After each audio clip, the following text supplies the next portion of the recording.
Hi, everybody. Welcome back to the Empower to Advocate podcast. This is Dana Marie, and I am here today with the beginning, the first episode of a multi-episode series on behavior and discipline. So this is part one. Next week, we will be coming to you with part two. This is a topic that takes a little bit of time to dive into.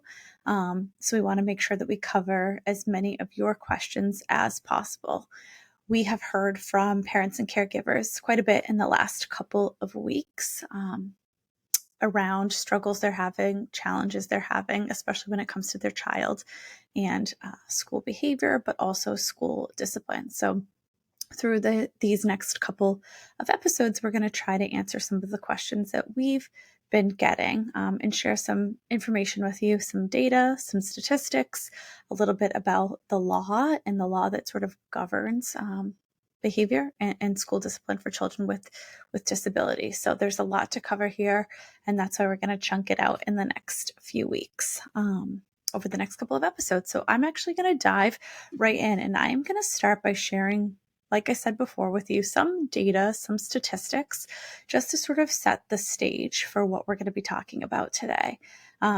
So recently, the U.S. Department of Education put out a blog series, the Office of Special Education Rehabilitative Services blog, and it's, I think, a 4 or 5 part blog series by Valerie C. Williams, who is the director of the Office of Special Education Programs, and covers multiple different topics under the umbrella of discipline. But as I was reading, there were some statistics, some data that really stuck out to me.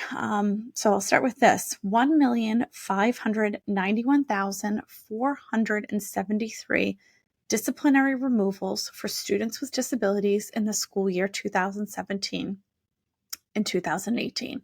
That number really just set me on my heels. I was reading, and that number was shocking. Not that I didn't know that the number was high, but that number was so large that it really, like I said, really stopped me in my tracks. And then I kept reading to find out that 11,205,797, those were the total number of school days missed in the 17-18 school year for out-of-school suspensions. 11 million school days across children in the United States out of school suspensions. So those two numbers, obviously, in of themselves are pretty staggering. But then I kept reading. Students with disabilities served under IDEA represent 13% of total enrollment, but receive 20.5% of one or more in-school suspensions and 24.5% of one or more out-of-school suspensions. Black students with disabilities accounted for 2.3% of total student enrollment, but received 6.2% of one or more in-school suspensions and 8.8% of one or more out-of-school suspensions. Of all expulsions from school, boys received 72.5% of expulsions with educational services and 73.8% of expulsions without educational services. The numbers are alarming. We know that there is disproportionality in terms of school discipline when it comes to students with disabilities. We know that for students of color with disabilities, those numbers are even more alarming and even more staggering. In the show notes today, I am going to drop this blog series that I am talking about, and I'm going to drop these where you can access these statistics and this data to dig a little bit more if you're interested. But that really just sort of sets the stage for what we want to talk about over the next couple of weeks. In today's episode, I'm going to just start with 5 frequently asked questions that we get from parents and caregivers about both school behavior, school discipline, but also the intersection of the two. So these are questions that we've gotten since the beginning of the school year from our current clients, but also from folks who reach reach out to us for initial consultations or just to ask one-time questions. So these are questions that we've received in some way, shape, or form just since the beginning of this school year. So I'm going to go through those 5 FAQs and then some tangible sort of next steps that you can take, some action steps that you can take if you're wondering the same thing or if you have the same question. So let me start with number 1. My child is having challenging behavior. They are not on an IEP. What can I do?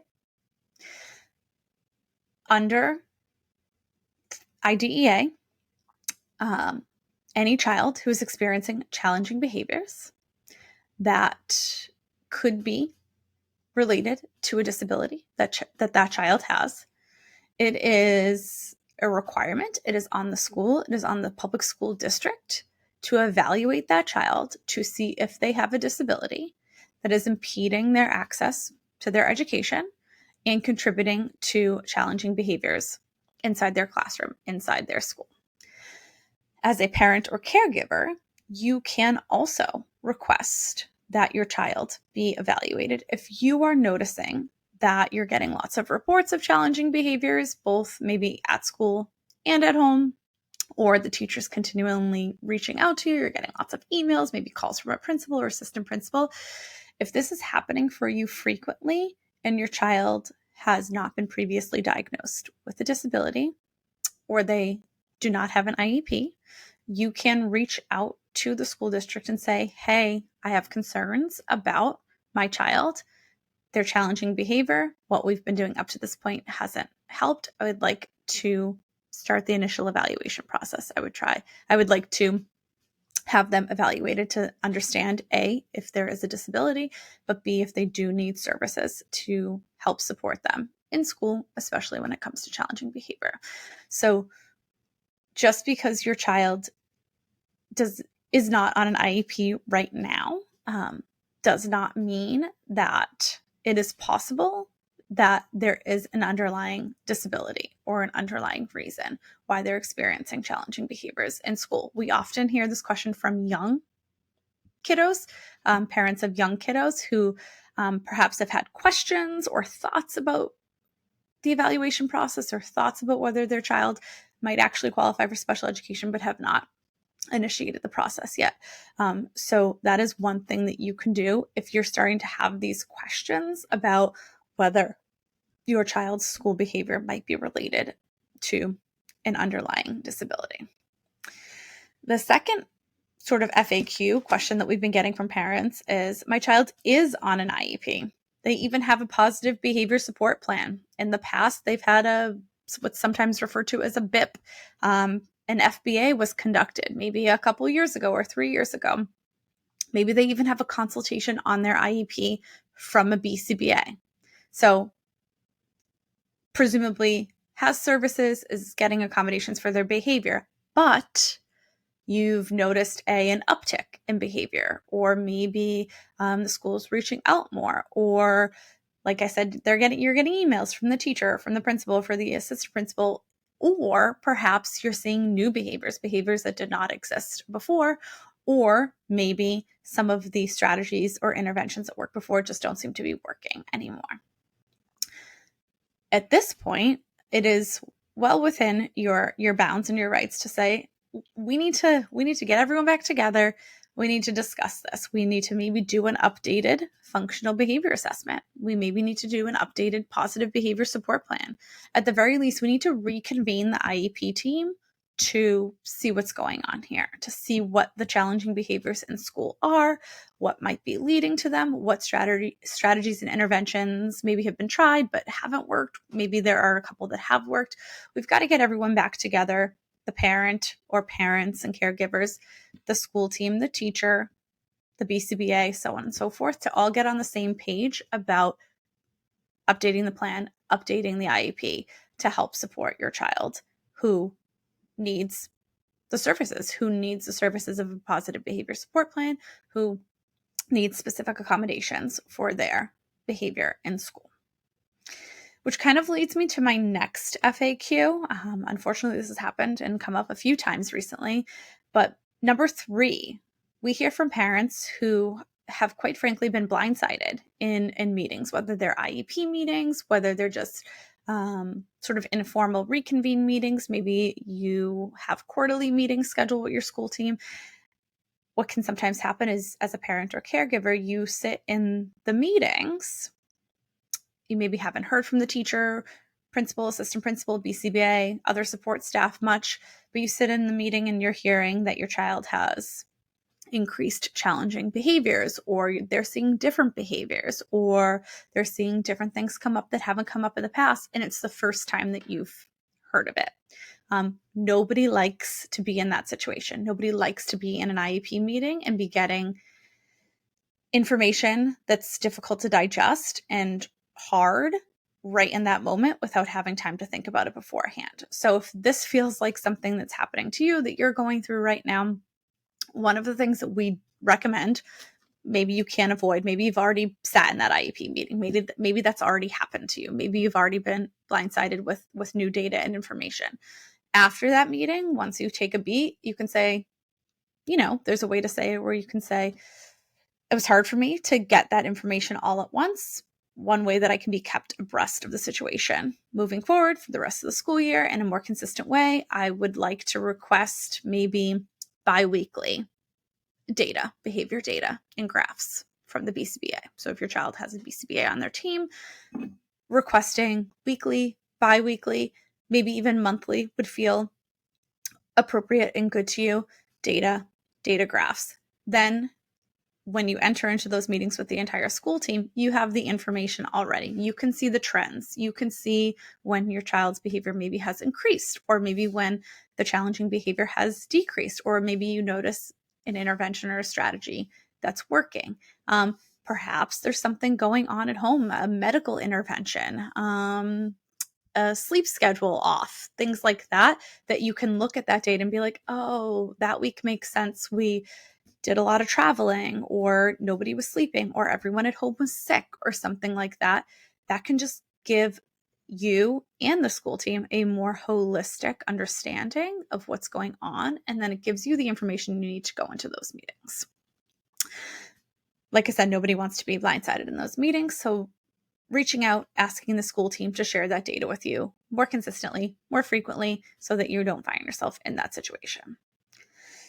Number 4, what if the school keeps asking me to pick up my child early? This is a big one. We're going to dive a little bit deeper into informal removals in a future episode. So we're not going to go super deep into that right now. But having you pick up your child early from school consistently because of their behavior is considered an informal removal. It is a informal placement change, right? Without reconvening an IEP team, without having a meeting, without an IEP meeting, so on and so forth. What we can say to you to begin with, if this is happening consistently. Now, if this happens once, of course, make sure it's documented, make sure you keep your eye on it. But what I'm talking about is parents who reach out to us, and this is happening a few times a week. They're getting a call at 11 or noon. So-and-so's behavior is really challenging. We would like you to pick them up early for school. This brings about a whole other slew of issues. If you are picking up your child early from school and your child has the support and services of an IEP, it is very likely that not only are they missing general education instruction, they are also missing services, right? If you pick them up at 11 or 12 every day, or like I said, 3 times a week, they are not getting the full support of their educational program and plan. The one tangible thing that you can do as a parent to begin with, and like I said, this is a longer conversation moving forward, but the one thing that you can do is document it. You can ask the school to document it. You can put it in an email. Once you get home, send an email. I just wanted to document that you asked me to pick up my child, so-and-so, at 11 o'clock today due to their behavior. The next day, just wanted to document that you asked me to pick up my child at noon today due to their behavior. Quite frankly, like I said, this is a longer conversation. This should not go on. for much longer than that without reconvening the IEP team, which you can ask for, but the school should certainly be asking you to attend. Documenting it, making sure that you know on your end what days this was happening, what time, and asking what services they missed during that time, what supports they missed, what ancillary services. And like I said, that's just the beginning. We'll get deeper into this in a future episode. But if this just has happened once or twice, making sure you document it, the date, the time, as kind of a starting place. And then certainly reach out to us if that's something that you have further questions about. Number 5, FAQ, frequently asked question. I'm getting reports that my child is experiencing challenging behaviors at school, but I don't think that their school team is following the IEP. I'm hearing from somebody that the special education teacher is out and there's no substitute. I'm hearing that there isn't a BCBA in the school, but my child has BCBA services on their IEP. I'm hearing they haven't had speech in a couple of weeks. My maybe older child reports that they're not getting the accommodations they need for maybe a quiet space or a break, so on and so forth. In those moments, the best thing that you can do is ask to get the team together. Reach out to your child's liaison and say, I understand that my child is experiencing challenging behaviors. I want to try to get ahead of it. I want to see what we can do as a team to support them, to update their IEP, to see if there are other accommodations that we can be adding, to see if there are new strategies and interventions. Let's get together and let's make sure we're all on the same page. Because quite frankly, same from our perspective over here, we hear a lot of things, right? From little birdies and parents and caregivers and kids and so on and so forth about what's going on. Getting everyone in the same room at the same table can help eliminate some of that hearsay about which parts of the IEP maybe are being followed, which parts are not, which accommodations don't seem to be being implemented appropriately, which services seem to be being missed, so on and so forth. So if you have any concerns that your child is experiencing challenging behavior, and you don't feel like the IEP that everyone agreed to and that you signed most recently is being followed in the way that it should be followed, ask to reconvene the team. Send an email to the point person, to the liaison, and say, can we please get together in the next week to 10 days, check in, update, see what can be added, changed, etc. And honestly, that's kind of a good rule of thumb. Anyways, if you have, maybe it's not behavior, maybe it's some other area of need for your child. If you have concerns, if you feel like something is missing, if you feel like there's a personnel issue at school, we know there are staffing issues quite literally everywhere. If you feel like accommodations that would be supportive of your child just aren't happening, reach out before it becomes a runaway train. Reach out, ask to get the team back together to discuss what can be implemented, what can be changed, what can be updated in the IEP to support your child and their very, very specific needs. Like I said, this really just scratches the surface. This is something that we've been deep diving with quite a few parents over the last few weeks since we've been back to school. We're going to get a little bit more in the next couple of episodes into functional behavior assessments, positive behavior support plans, like I said, removals, informal removals, suspensions, manifestation determination meetings, so on and so forth. So if this is a topic that you've been curious about, not even for your own child, but just in general, stick with us, listen to the next couple of episodes. We're going to be sharing lots of information. I will drop in the show notes some of those data points that I talked about at the very beginning. And then stay tuned, like I said, for next week, where we kind of go off in a couple of different tangents. We're sharing as much information as possible over the next couple of weeks around this topic as we head towards the end of October, which for many folks is, believe it or not, the first reporting period, the first report card period, progress report, so on and so forth. So if you have specific questions about behavior, about school discipline as it relates to children with disabilities, please do not hesitate to reach out, send us an email, drop us a note, a comment, because like I said, we're going to be deep diving this conversation, this topic in the next few weeks, and we hope that you will stick with us. With that, thank you so much for listening today. We hope that this was some valuable information to get you started. If you have specific questions, do not hesitate to reach out. We do have openings for initial 20-minute free consultation calls if you have a specific question about your own child, and you can find that link in the notes as well. Otherwise, have a great rest of the week, everybody, and we will be back here next week with another episode. Have a good day, everyone.